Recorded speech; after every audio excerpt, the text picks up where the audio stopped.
Wednesday. Today we have Viz Ed. So the first thing I did when I got outside was to sneak off to the basketball court and see if the cheese is still there. And sure enough, it is. That piece of cheese has been sitting on a blacktop since last spring. And I guess it must have dropped out of someone's sandwich or something. After a couple days, the cheese started getting all moldy or nasty.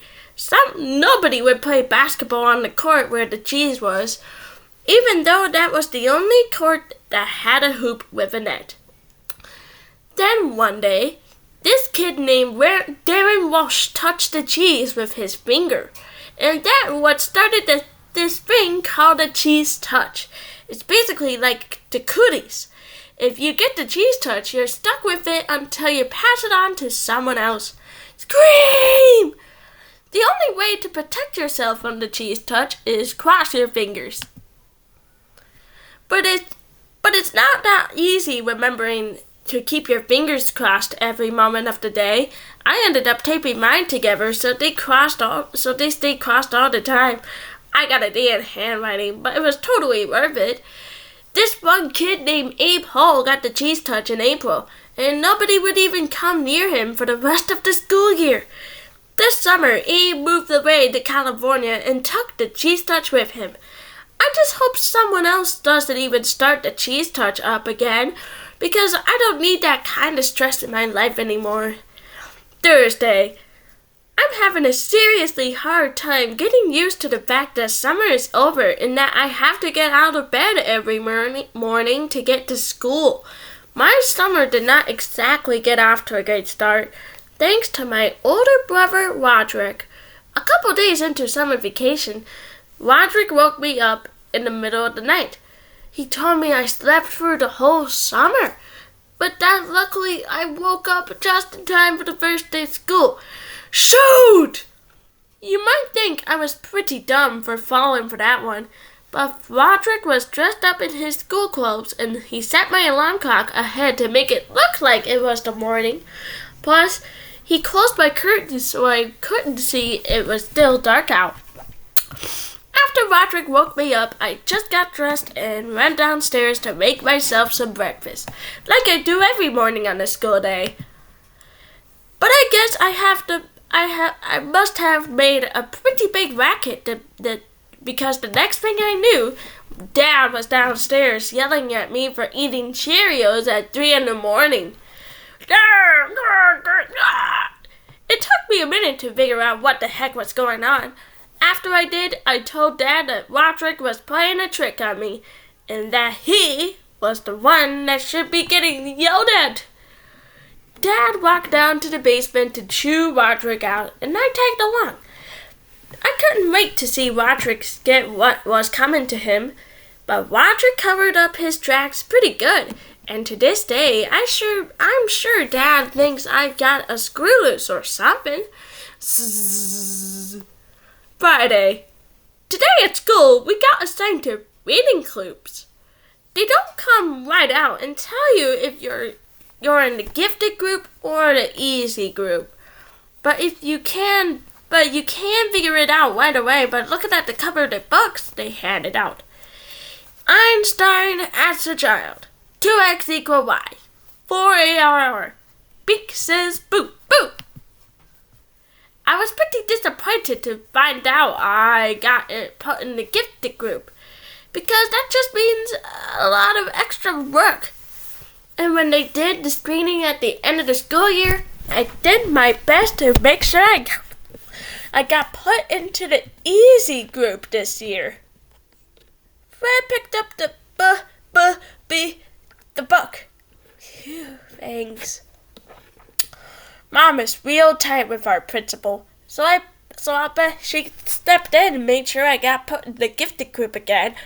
Mom is always saying I'm a smart kid and that I just don't apply myself. But that's just one thing I learned from Roderick.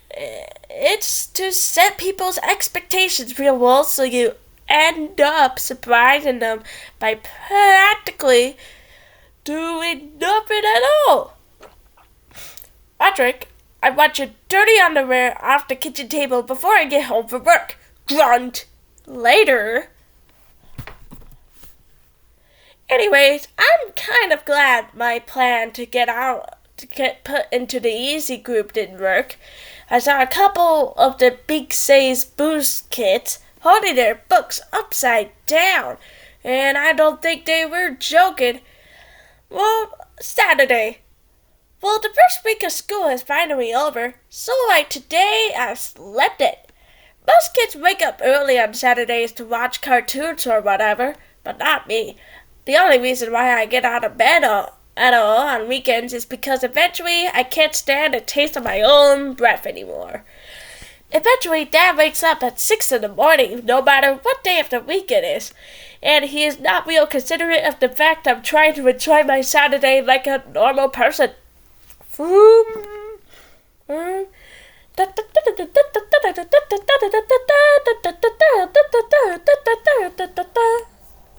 I didn't have anything to do today, so I just headed up to Wally's house. Wally is technically my best friend, but that is definitely subject to change. I've been avoiding Wally since the first day of school, when he did something that really annoyed me. When we were getting our stuff from our lockers at the end of our day, and Wally came up to me and said, "Wanna come over to my house and play?" I have told Wally at least 1 billion times that now that we're in middle school, you're supposed to say hang out and not play. But no matter how many noogies I gave him, he always forgets the next time. I've been trying to be a lot more careful about my image since I got into middle school, but having Wally around is definitely not helping. I met Wally a few years ago when he moved into my neighborhood. His mom brought me a book called How to Make Friends in New Places, and he came into my house trying out these dumb gimmicks. Knock, knock, huh? Dumbass. Excuse me? There must be some ways to tickle your funny bone? Say what? I guess I kind of felt sorry for my Wally, so I decided to take him under my wing. It's been great having him around, mostly because I get used to all the tricks Roderick put on me. Did you know that if your hand is bigger than your face, it's a sign of low intelligence? Really? Ha! Gotcha! Whap! But do I have low intelligence? Let me check again. Monday.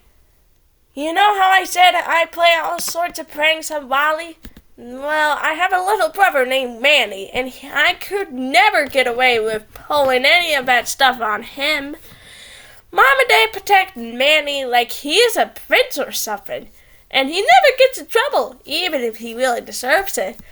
Yesterday, Manny draws a surf patriot on my bedroom door with a permanent marker, and I thought Mom and Dad were really going to let him have it. But as usual, I was wrong. Aww. But the thing that bugs me the most about Manny is the nickname he has for me. When he was a baby, he couldn't pronounce brother, so he started calling me Bubby. And he still calls me that now. Even though I keep trying to get Mom and Dad to make him stop.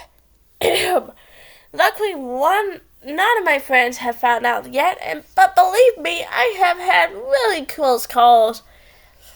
Hey, this one says it's to Bobby. This must be a mistake. Toss trash.